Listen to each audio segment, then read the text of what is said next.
All right. Welcome once again to A Little Crazy. I'm David Magee. The Phoebe Goodwin is on board. Phoebe. Hey, David. So, I hear, you're at a football game one day, it's fall, you're up on the Jumbotron. I mean, how does that happen? Well, it's funny because ever since I was younger, the Jumbotron has always been a really close friend of mine. Wherever I go, whatever sporting event I'm at, the Jumbotron finds me. And it even found me one time last November with a chicken wing in my hand at the Ole Miss basketball game. And I was waving my chicken finger in the air, saying hello to the crowd. And it actually got me to a team dinner with the entire basketball team where I met Coach Beard, met all of the players. Nice. I won fan of the game. I've seen they do those. You got fan of the game for waving your chicken finger. Yes, and I got coined as Chicken Wing Girl. So the rest of my senior year, people called me Chicken Wing Girl. And I guess there are worse things to be called, but there are definitely better things too. You did say one episode, as I recall, that you were chicken. So, oh, yeah. It was, at least it was reflective of who I am. Yeah, there you go. So we've got a fantastic guest today. You know, as a writer myself, most people that write, we know this experience, and other artists, I'm sure, have the same thing. A lot of other people think they want to be writers, and they think they want to be visual artists or others, and maybe they do, but I usually tell them it's not all it's cracked up to be, meaning it's emotionally hard. There's lots of emotions in creating the work. There's lots of emotions in acceptance of that work or not, or, you know, is there commercial success? Is there? It's kind of an emotional roller coaster for a lot of us.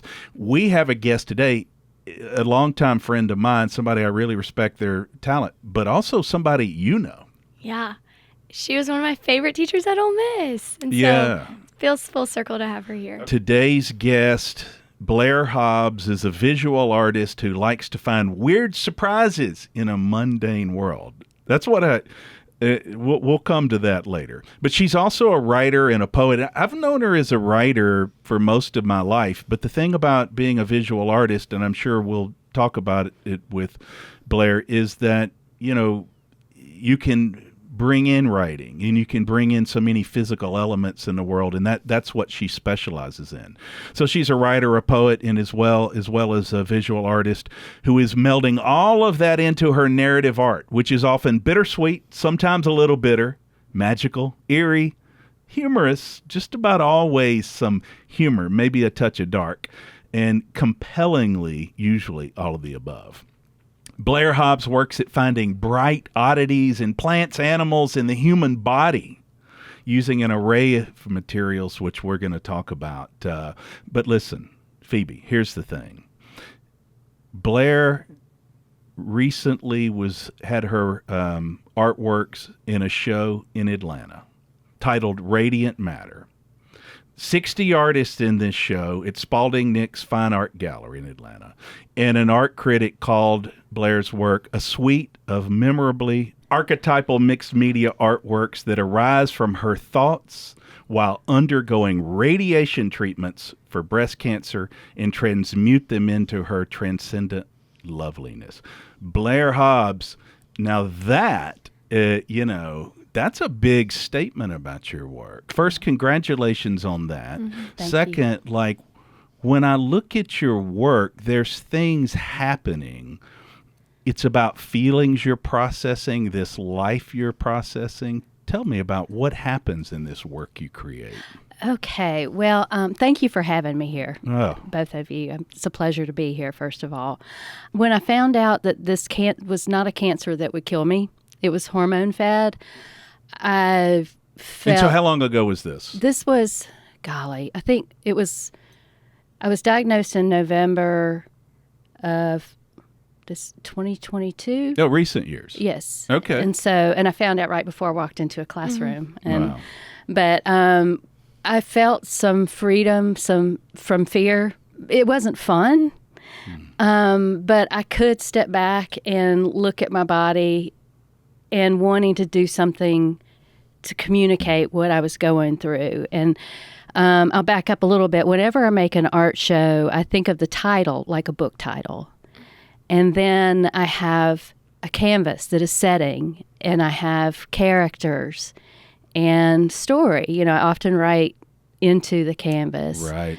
And so each canvas is either a page or a chapter in the book.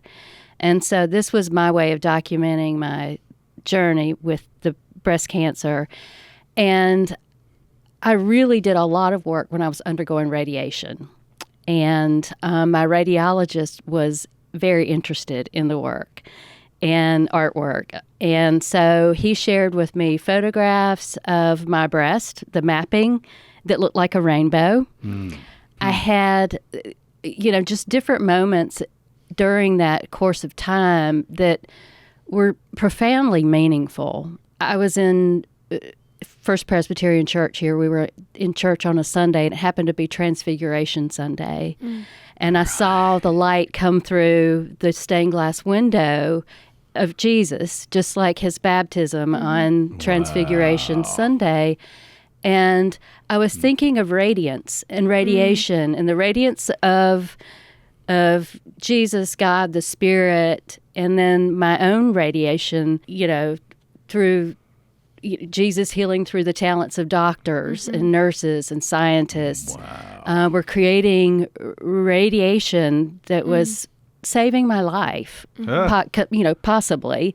Well, you're here. Yeah, I'm here. Yeah, it was making me well. Yes. So, but I just kept finding dots that would connect themselves for the artwork, and that was fun. Yeah, and so it's interesting when I look at that work, and I stared at it for a long time, especially since I'm a man who had breast cancer. I got lucky and escaped radiation. Okay. I did. I had a full mastectomy, but I got lucky and escaped radiation.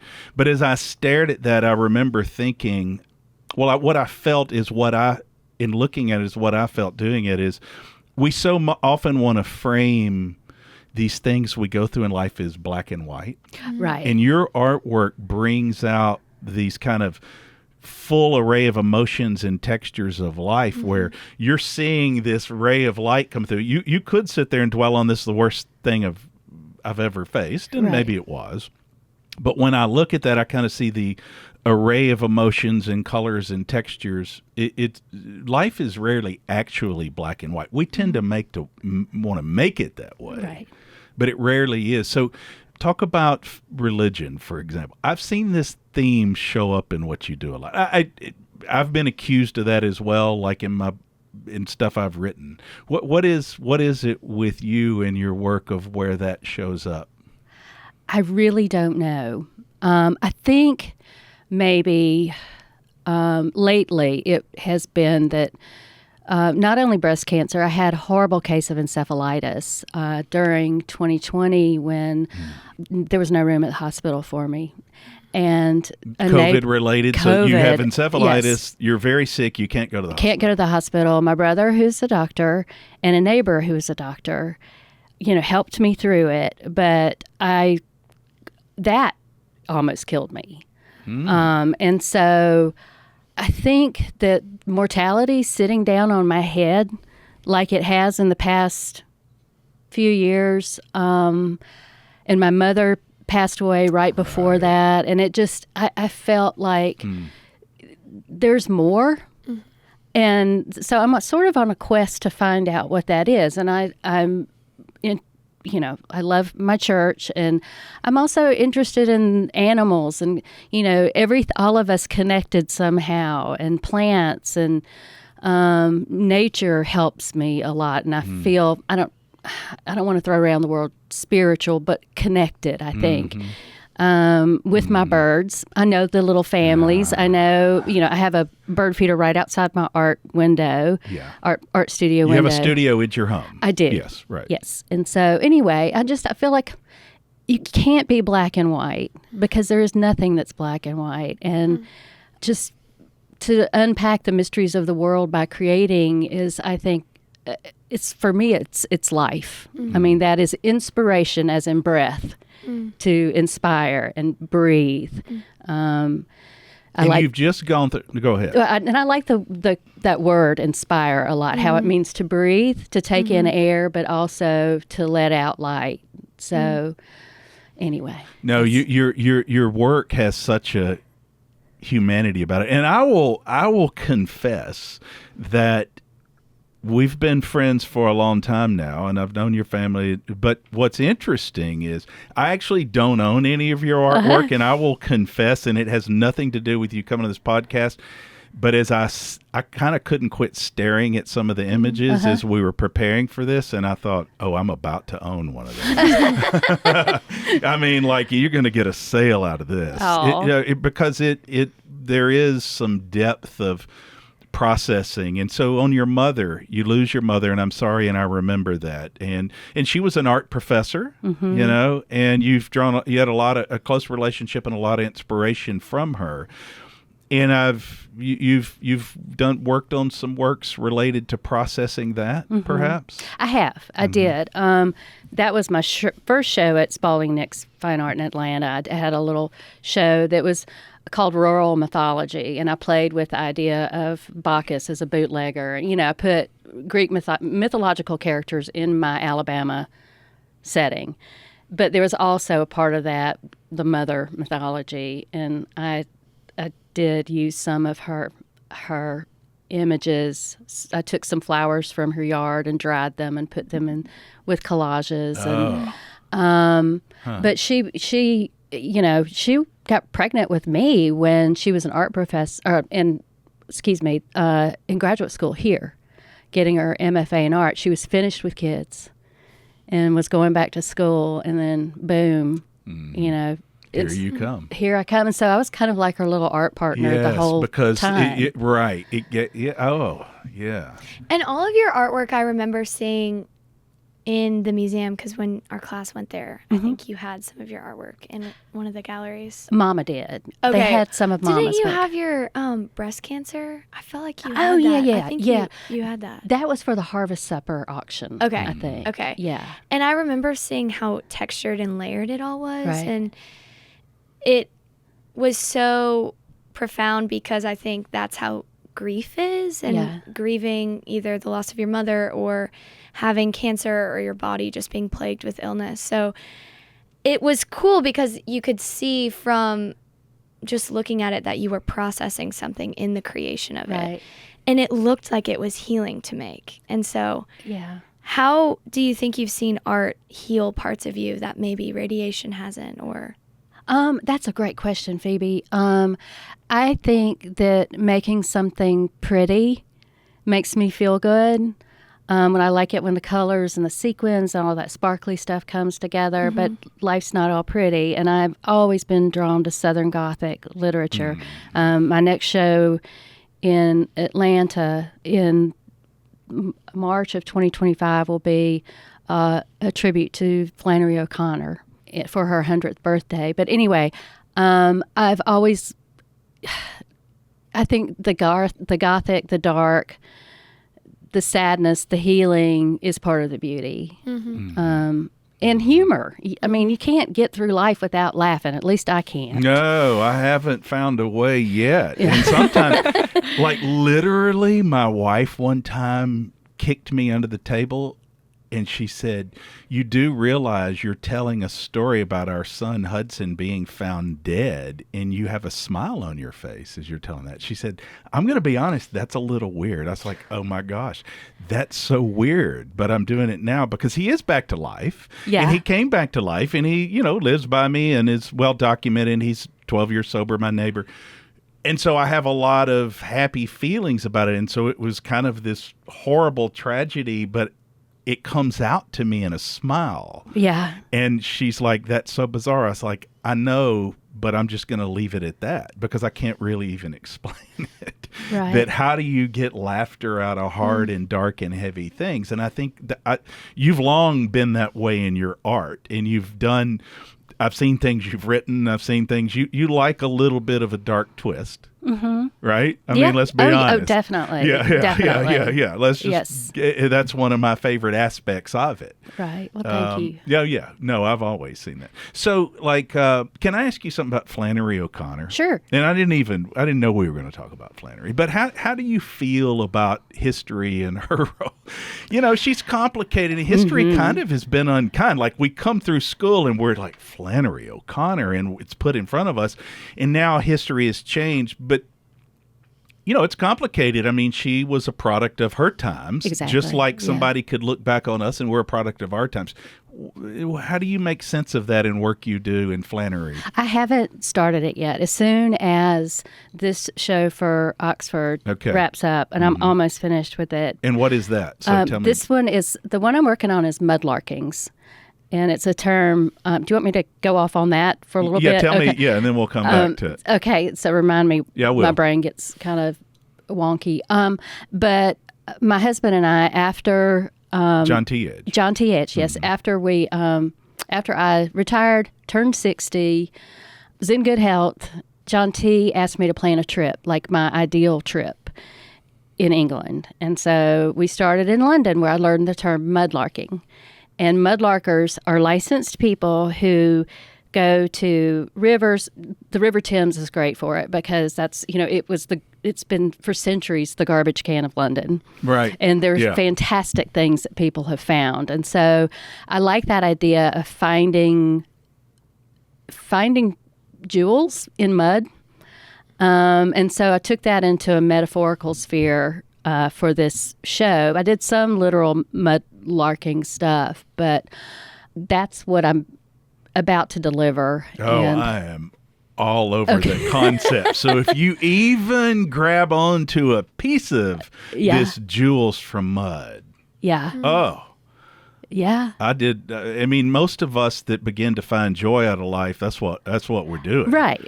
When you're just you got to reach in the mud. Sure. When you just think you're picking up just normal jewels all around you, I mean, it's usually costume jewelry, right? When you want to get some really carved and crafted, you know, compressed magical stone, you got to get that stuff out of some mud. Right. Exactly. Yeah. So that's been a fun exercise. I mean, it's just been sort of joyful.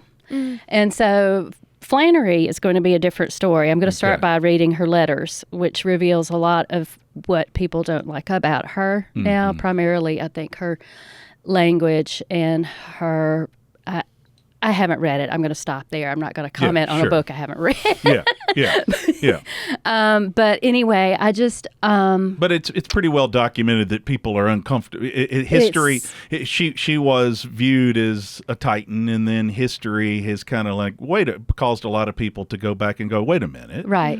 You know, I've always believed that I do love her work, and I've certainly believed that she was a product of her time, and that doesn't excuse her. But it's this is me. I can say this from what I know. I've just kind of made the judgment that she's not here anymore, so it's not really my job to go get into her head, other than what she's written and what is out there, and you know, who knows how we'll all be judged. Right. 100 years from now. I do or 50. Think that she had a great deal of self-loathing. For sure. And so that, I think a lot of mean comes out of self-loathing. I think sad, mean people are people who don't like themselves. Well said. So I have a friend, that's so well said. Thank you. Because literally everybody needs to remember that. I have a friend that has struggled with addiction for 40 years, and I'm like, you're not very nice. Yeah. And I look at me when I struggled with mental health and addiction. I wasn't always nice. People go, oh, that David Magee's nice. I'm like, no, I wasn't. And this person I'm speaking of, who now has a clear mind, every time I talk to them, I'm like, you're so nice. You're so nice. And there's so much to be said for that when you are in that spot and you're in that self-loathing crisis. Right. it does breed a lot. So interesting about Flannery. What you deliver on Flannery, we will have you, when it's time, you will come back on this, and we'll do a whole show on Flannery, because it's such an important Southern and such an important literary figure. I mean, there's a lot to explore there. Really based, I think you're onto something. You could help a lot of understanding around that. Well, John T. is partly responsible for my take on that, because he, one of his idols, mentors was Will Campbell, who is a Baptist, radical Baptist minister. Who was here at the University of Mississippi for a period. Yes, and wrote Brother to a Dragonfly, which brought him a good deal of attention. But John T. always tries to practice being kind to the mean person, and reaching out to people who've done something horrible. Mm-hmm. And so we try to, stifle that primal kind of lashing out or gossip or... Yeah, because it's easy to just make a quick judgment and you just don't know where they are. Exactly. You don't know where they are. Speaking of Will Campbell, so I had been to visited with Will. Wow. So I'd been to his cabin, his writer's cabin. And am I wrong that John T.'s been doing work to get Will Campbell's writing cabin back to Greenfield Farm? Yes. Yeah. Oh, yes. I need to go when that's done. So I've been in that writing cabin a handful of times with Will. I had been, and it was as holy an experience as probably you'll have walking on this earth. Yeah, and I'm not sure... I don't know where that stands right now, the movement of the cabin, but we'll it's ask a dream. John T. Yeah, but that's a dream. But the idea is to try to make it happen. Right. Well, I'm curious, as your former student and just as seeing someone in your stage of life still creating, when was the first time you learned that you wanted to create, or you had this craving to create art? Or Oh, gosh. I remember being little bitty and Mama just letting me go to town in her art supplies. She was never... her art space was never a sacred space. I could make lots of messes. She gave me a charge card to our J&M bookstore in Auburn, where I bought lots of... You grew up in Auburn. I grew up in Auburn, yes. And I used to get so excited in school if somebody handed me a pack of crayons and it was time to draw. Oh, yeah. But she was an art professor at Auburn, so... And I knew a lot of the art faculty, and they had mentored me outside of college. I mean, as a young person. And so I just wanted to explore poetry, and I think the two are linked. And I think that's your special sauce as an artist, right? Right. That's your thing. You are creating this poetry because you really went down the word road and have both a master's and an MFA and really deeply explored that. I do think that's your special. Right. Phoebe, do you remember what ekphrastic poetry is? Yes, it's a poem you write. Well, I will say no that I don't. Wait, I just got nervous. I literally felt like I just got called on in class without raising my hand. Yeah. It's a poem you write based on a piece of artwork. Yes, indeed. I learned something. Yeah. And let me tell you who just learned something. You actually had it. I just got it. It was like when I said archetypal. What did I say? Tipple. Don't even know where that came from, but at least I know that word. I didn't know this one. Yeah. That was so much fun, and I think you did such a good job of making class fun and combining the work of nature and art and words all into one. And one of the fun things to me, Blair, is, well, first of all, when you're talking about your mother and the art professor, because we all live in a SEC town, and it's a pretty well-known thing. All these coaches come through and they're kids and they're all athletes. I just had such a fun vision of, so I was adopted by a microbiologist who was a professor, but let me tell you, I did not become he was not spreading out. I think I failed biology. He was not spreading out the books. I was trying to get as far away from it. A lot of reasons for that. But I had such a cool picture of your mother being a art professor, and you being her child in this, college town, and kind of that whole picture of the coach in there. And here you are at age 60 doing it. Now that's pretty neat. Yeah. And she, if I had to check out of town, she'd put me in the back of the classroom, and I always loved that. Yeah, so you did have that, just like the coaches of the coach Absolutely. and the NFL coach father, and then you kind of go into this career. That's and look, I mean, university started for that kind of learning before they were even playing sports. Right. So that would be that chicken before that egg. But that's an analogy we see a lot. So you've been through a transformation, and you have been teaching as a senior lecturer at the university, teaching creative writing. That's where Phoebe had you. You have now retired, so to speak, to go full time into your art. First of all, congratulations on that. Thank you. That's a big step. Tell us both why you're doing that and how that feels in the process. Okay, we might go back to that mortality sitting on my head. A lecturer has a heavy teaching load. I was teaching 3 classes plus a pretty big job of advising students. I was always doing administrative work as well as teaching, and I don't like administrative work. Same. I don't like. Don't put baby in a cubicle. Yeah. Not even even a metaphorical cubicle. When I worked at the university, I didn't even answer my phone for 3.5 years. I never checked my voicemail once. Oh my There's only gosh. so much an artist can do. Yeah. I should never reveal that. Well- maybe I'd like to strike that from the record, but I'll leave it out there. But you did your administrative work. Yeah, and so John T, fortunately, he has about 14,000 jobs. Yes. And so we're financially able to Take the risk. Take the risk. Our son Jess graduated from college at the same time I retired. Yeah, I saw that. That's so cool. Yeah, so we didn't have that ginormous Belmont University bill to pay anymore. Yeah, it's like freeing. You're like, you know what? I'm Yeah. at this stage of life. I've done my work. Right. I've earned that. And you have been an artist in multiple forms, some writing, and a visual artist for years and years and years. But you got to the point where you're like, life is short, as the Right. saying goes.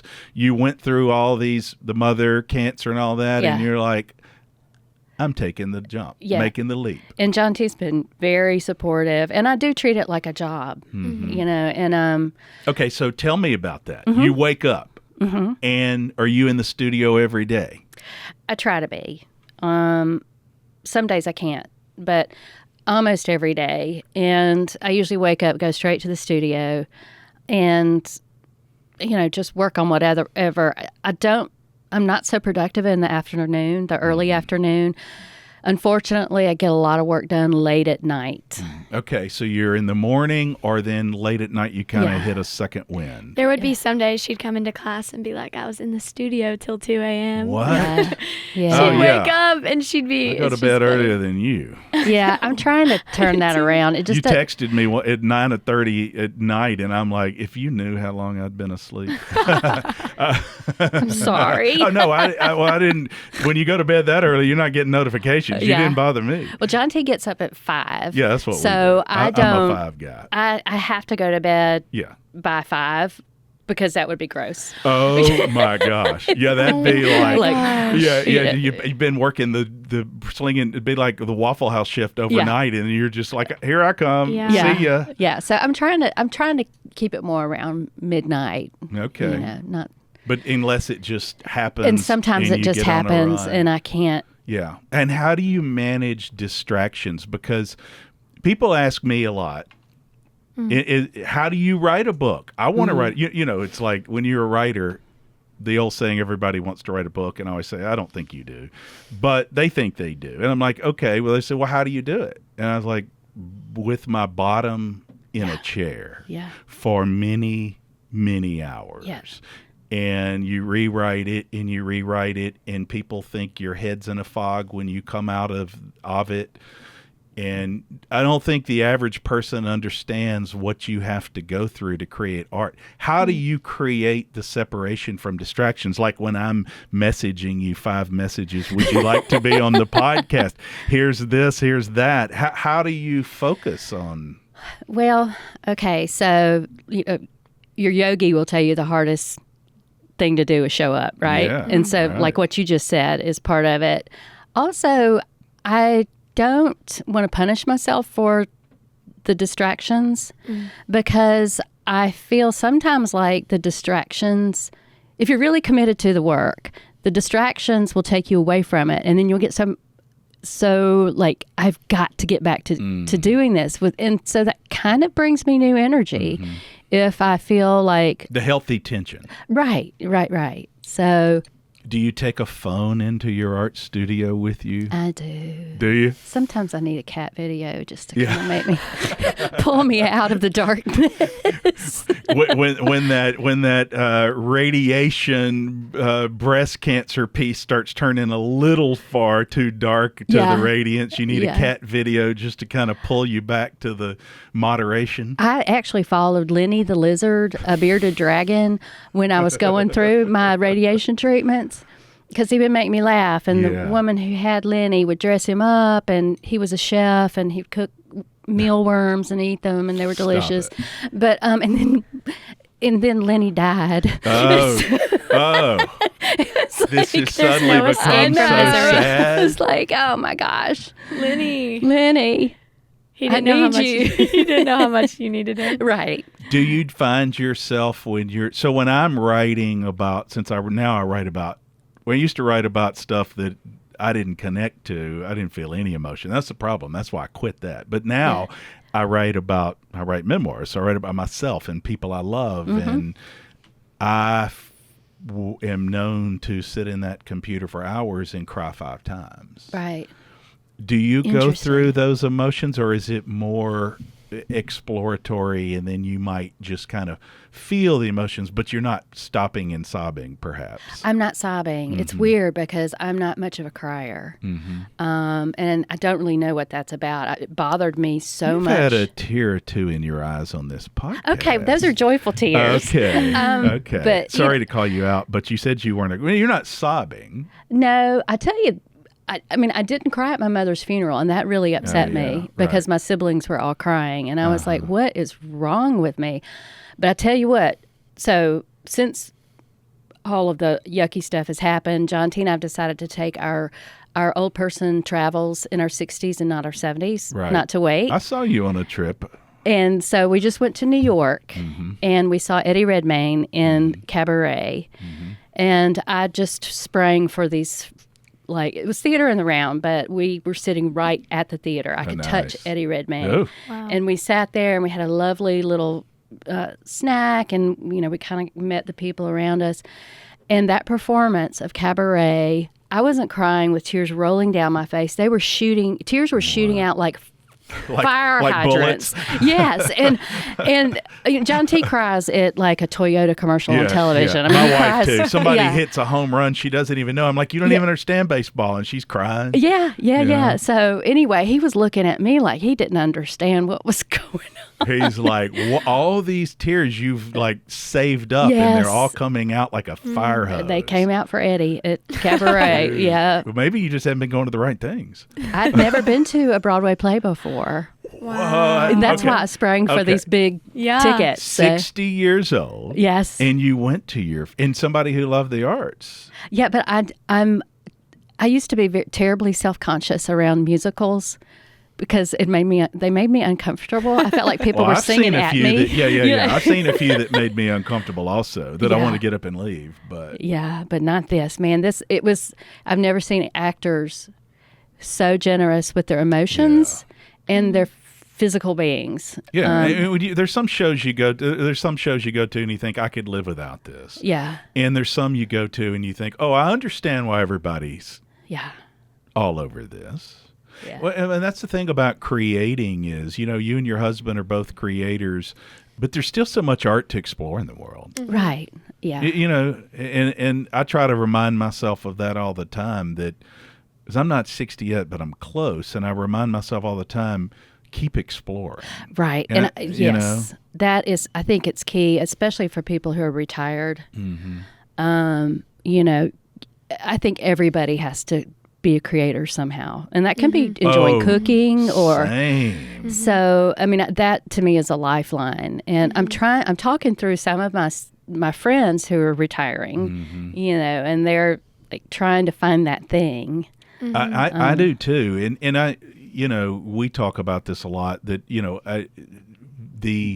I think everybody should be a storyteller, and that doesn't mean they need to write books or create visual art. Right. They could find a way to tell their stories in their own simple ways. It could be cooking in the kitchen. It could be something they do for friends or things. But the more we're able to tell our stories, it's very proven, very conclusive therapeutic benefits. That it keeps us grounded. It keeps us out of that maybe bitter self-loathing. Right.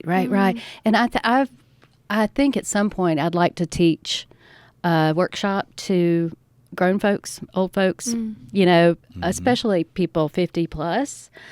I like the word recollection because it's memory, but it's also collecting what you've lived through and putting it in poetic form. So you've retired from the university, but you're already doing one creative writing type workshop. You're right. I'm doing that at the Hambidge Center in Raven Gap, Georgia, the Hambidge Creative Arts Center. And I'm doing a long weekend, and it's going to be, we'll explore the beautiful woods, and I'm going to teach Ada Limon. Wow. Yeah. So Phoebe knows all about her, and so I'll teach the structure of the poems that we read in class and assign a poem to the workshop participants. And then they'll illuminate their poems. William Blake is probably the writer who we know as a person who illuminated manuscripts. So they're going to do their own illuminations with artwork with that piece of poetry. So... Nice. So you're doing that, and you're even open to others. Like you have ideas of other workshops you're exploring to teach the older adults. So you've made this shift. So it's like you've left the formal university classroom to students, young people, like Phoebe was. Yes. And you're stepping into like I can travel and do workshops, seminars type things, and maybe to a different audience. Right. And I felt a little bit like I was growing out of my job because especially with Jess graduating, I wouldn't have access to what y'all do, what students are interested in, the language even, what words to use to, whenever I started a class, I like to go around and ask people their pronouns, and I knew that because of my son and how to be a thoughtful. And I was afraid I was kind of losing that with my age. You didn't want to just get into where you're showing up and you're just going through the motions because you have the lesson plan, so to speak. Right. And I did get 2 AI poems. And one was for a ghazal, Phoebe, and it wasn't a ghazal. I mean, it was like you didn't even try to plug in the right. Okay, you're saying you've already had 2 students submit you a poem they did via AI and said, "Here's my assignment, Ms. Hobbs." Yes, absolutely. That made you do a pulse check. I did a pulse check. You're growing out of this. Okay, now that's interesting. Do you know what that? I'll give you another sports analogy. Nick Saban, NIL. You're like Nick Saban in that classroom as a senior lecturer. I mean, you were known as the greatest creative writing instructor, and there was Nick Saban. And so when AI hit, you were like, "I'm out." Nick Saban got hit by NIL. He's like, "I'll coach this for a while." Oh, wait a minute, goodbye. Yeah, it's funny. I'm an Auburn girl, but I really appreciate that analogy. You're gonna go with that because I mean, that's right. You are an Auburn girl, and I did know that. But that's the one time you can have a Nick Saban conversation you can stomach. I honestly, John T knows this. I had a little crush on him. Oh, you did? Yeah. Does he get jealous? Yeah, no. Well, I just let the record show I just compared you to Nick Saban. Okay, I'll take it. Let the record like show, it. and I didn't even see that coming. But the fact of students giving you an AI, a couple giving you an AI poem, and you're like, well, I'll see you. You go do these kind of geriatric seminars you're talking about. You're not going to get any AI stuff. No, I mean it'll be like pencil on paper. It's and I think that maybe I am better suited for them now. I love that because I know what it's like losing your parents. Yeah. Parents are sick. Sure. Children have moved away. There's a sense of, for a lot of people, panic and loneliness. I know. And I think loneliness is if I could take care of people, because I have to take care of myself. Yes. I mean, I'm somebody who would hide away in my studio and then turn terrified to go to Kroger. So it's an effort for me to. I know that feeling when I'm writing a memoir and I come out from 6 hours on the computer and it's not the computer, though there is some of that, but I've been just drowning in these emotions. Yeah. Exploring. I'll put a positive spin on it. Exploring these emotions. I come out. My wife's like, hey, we have this party at 6, remember? And me says, I can't go. Yeah. And it's not that I don't love these people. It's that I can't find myself. Yeah. I can't face them. And I used to face some of that when I was young, to be honest. I went through I've been through a lot of periods of that. But even though I've outgrown that generally, right. when I'm creating art and have gone immersed in that, and I come out and it's like, you need to go to Kroger and pick some things up, or we have a party. I'm like, no, I can't. Well, and I think that group of people is not used to being encouraged to be curious. Right. I think everyone else is encouraged to be curious and find what you love and do it. And, they have encouraged their parents or their children and grandchildren to be curious, but no one's telling them to do that. Right. And I think through everything you've been saying is you've shown life is too exciting to not be curious, to find what it might have. And it changes and it grows, but there's always room for curiosity. And I think that people that are we'll call anybody like my age and up, Phoebe, they are hungry for that. And we know loneliness is more of an issue. And the creative, look, what it does for, helping ward off dementia, what it does for just general feelings of acceptance, helping adults tap into some creativity could have so much to do with their ability to flourish in the later stage of their life. You might, after this podcast, have you might need to prepare your website and get ready because I'm just saying. Yeah. But I would say I share a similar interest, and I've done a lot. I've been doing so much of my work around young people. Which I'll continue. I'm very interested in the well-being of young people. But I told someone just the other day, I said, the thing is, I'm interested in the well-being of people. Yeah. And that's why a big part of this podcast and a big part of this work is I'm interested in young people. I'm not willing for a line to be drawn on my career in my life that, I just do this work for young people. You won't step over that line. No, I'm all over that line. Right. Because I'm interested in people. Right. Yeah. So where do you hope you leave your job, you're moving into art as a full-time, what are you wanting out of this? I don't know. It's so funny because I don't, fulfillment, I guess, to feel full, and not empty. And when I was teaching, I was so lucky to have a problem where I couldn't fill gallery demand. And Marcy down in Jackson at Fisher Gallery, yes, I'm going to make you some art pieces very soon. More coming. More coming. But I love having shows to work toward. I mean, it's like writing a book, so you have a deadline. And it's how I enjoy filling up my time. Yeah, and It keeps you engaging. If you do some of this, in the studio, you're not engaging with others. But if you're getting out doing workshops and seminars, it keeps you engaging with others. Right, and it would be healthy for me to do that as well. But and I don't really like to hang on to the artwork I like it to find. I love to see it out in the wild, you know, in people's homes, and that just means the world to me.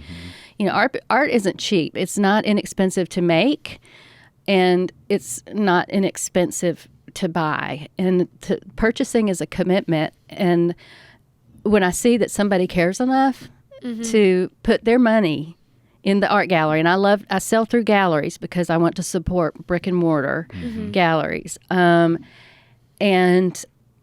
that it becomes a part of their lives. You know, they'll see it every day, and I have people tell me, you know, I walk in and I hang my keys and I see the artwork first thing, or the last thing I see when I leave the house. And, you know, I love to go to friends' houses and see work that I've done for them. Beth Ann Finley, I did a collage based on her, it wasn't heating and cooling. Micro memoirs. No, it was a book of poetry a while back. It's been so long ago that my brain is blanking. It's with her work is beautiful. It was. Well, she's done a few works, and we're going to guess them all in portions of title. But that's okay. But you did one. Yeah, and then for my friend Rosie, she's got several hanging around her house, and it's just like, I don't know, it's a piece of me. So what do you do for fun? Right now, my favorite thing to do is go to nice hotels and fancy restaurants. Oh, yeah.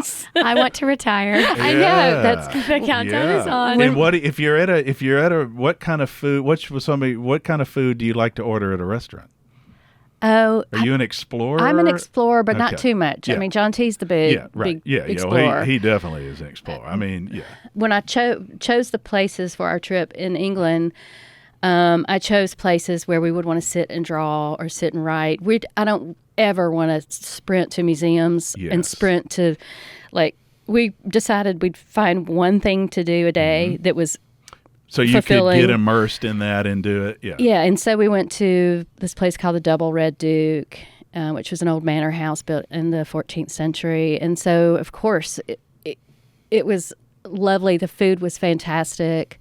And we could also relax in the fantastic old rooms and work, because we like to work when we travel. John T. worked, I love this, he worked on his memoir in the lobby of the Chelsea Hotel. Like, he was getting all of those ghosts from artists and talk about broken people. You know, there are a lot of broken He's ghosts. Getting all kind of inspiration out of that. Yeah, wow. So the place, I wouldn't say like fancy for fancy sake. Just some places with spirit. Yeah, right. That have passed. Some places that have lived. Yes. That have been lived. Yes. So tell us where people can find your work, your website, where some galleries your work may be. How do they find you? Okay. So in Oxford, Mississippi, we have Southside Gallery, and I have a show coming up in October. That's Mud Larkings. I have Spalding Nick's Fine Art in Atlanta, Georgia, and that in March of 2025, I'll have the Flannery O'Connor show. Don't know what that's going to be yet. Oh, we're coming back to talk about that when it's time. Let me tell scared. You. Yes. And then Marcy down at Fisher Gallery in Jackson, Mississippi. I show with her. So that's it for now. I'm thinking about maybe trying to figure out one more gallery, but right now I'm pretty busy. And people can find you. You're Blair Hobbs. People can find you on Instagram, and they can find your website, blairhobbs.com. Yeah, and my Instagram's more up to date. It's Hobbs Blair, and great. But my website is something I need to work on in retirement because it's so old. That's okay. but it's there. It's there. The main thing is if somebody needs to contact you and say come to Charleston and put on a workshop for our they can find you there. On the back porch for a little fun conversation, we got Blair Hobbs. You can check her out at blairhobbs.com. A fantastic artist, a fantastic friend, just a very talented person. Shifting gears, we've got Phoebe still here, we've got Blair. Halloween. So just setting the stage here. I don't want to give too much information if people come in to search you down, but you live I'm your neighbor, fairly close, but where I get, when you make the bend by my house, the Halloween trick-or-treaters stop. You live, Blair, on what I think is one of the most incredible Halloween streets in all of Oxford, Mississippi. Yes. It's where everybody drops their children off, and all the neighbors, and you come out there on Halloween. If it's a pretty night, it feels like there's thousands. It feels like this kind of, It's a serious hazard when you're driving. Oh, I mean, absolutely. Yeah, I don't even know if you dodging can. kids like they're pine cones everywhere, on the street. and they're up and down the street. So do you do you guys like darken your house and like say go away? Or are you taking the trick or treaters? Oh my goodness! I buy tons and tons of candy. It is my civic duty, Okay, just okay. to like give back to the community. Yeah.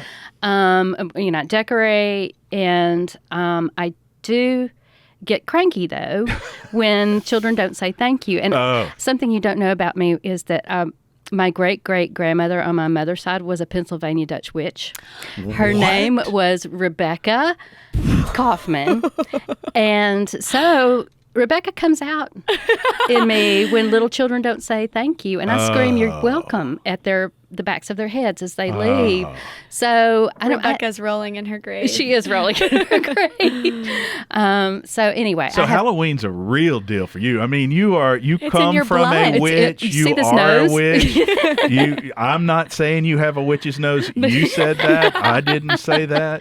But you have this whole witch vibe. And if I send my grandchildren to your door because they live in the neighborhood and they knock on it, they better say thank you, or you are casting a spell. I'm going to turn them into little apples if they don't. You don't say have a thank you. choice. I don't. That Phoebe, are you a Halloween person? I do like Halloween. Best it was always costume fun. you ever had? Oh, I dressed up. This Worst was funny. costume you ever had? Okay, go to Me your and my best. friends dressed up as ceiling fans one time, What? where we were like fans of yeah. ceilings. It said like #1 fan for ceilings. That's and we cool. had pom poms, and Stop it. we were in 6th grade. I think it was my last year too. Okay, yeah. Trick That or was a treat, good one to and- end on, you know? I mean, how will you top that? It wasn't controversial, so I'm just No. thankful for that. Yeah. So when I was little growing up in Oxford, so, you know, I grew up on University Avenue. Right. And my adopted sister had this little motorbike.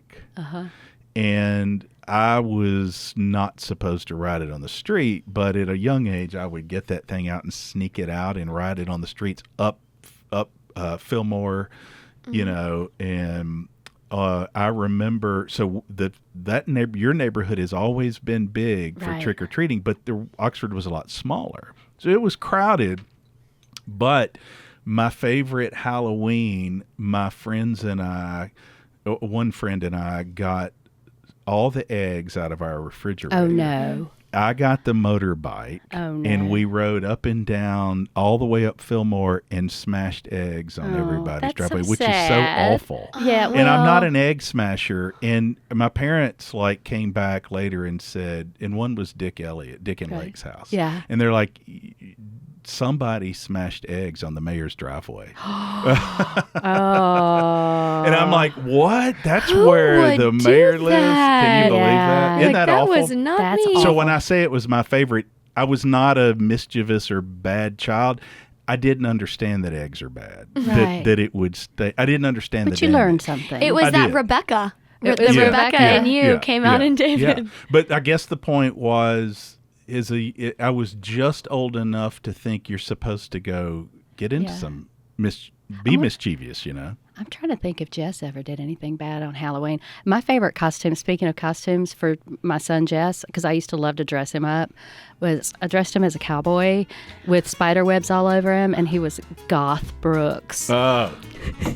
No way. Mom of the year. Oh, Mom that's of it. the But year. of course, he wanted to be Spider-Man or something. I was Yeah. like, no, you have to be my God, puns. That is too good. Oh, that's hilarious. Follow us on Spotify or wherever you listen to podcasts. Find us on social media, A Little Crazy Podcast.